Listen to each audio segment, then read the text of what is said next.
There's two questions that are kind of similarly related. You started your presentation off in terms of like talaq and then khula, right? So could you go a little bit more into the nuances between men asking and requesting for divorce versus when is it permissible for a woman to request divorce? So a little bit, if you could, because there's some conversations about in the chat about like why can't a woman initiate divorce?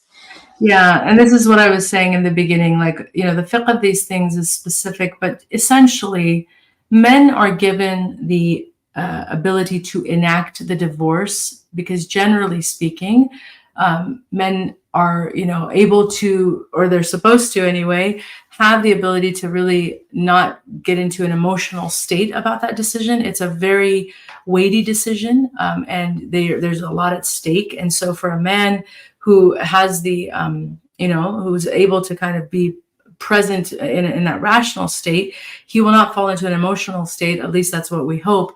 And just throw out the word divorce carelessly because it's such a severe thing to do. Whereas women, as we know, and if we're being honest with ourselves, we do tend to fall into highly emotional states. I know many sisters who just because they're so fed up, they will use, these references as a means of just, they're so exasperated, they're done. They're just feeling like they're at their last, straw, and they don't have any more to give. So they'll just be like, I want out. And so they kind of can fall into, I think, these very heightened emotional states. And for that reason, the woman is not given the authority to divorce with the words, like with the actual pronouncement of talaq. However, if she wants to divorce, she has the recourse of khula, which is basically ensuring that she is really also consciously making this decision. It's not a reactive state. It's a state of weighing everything. And she goes through the proper channels, the authority,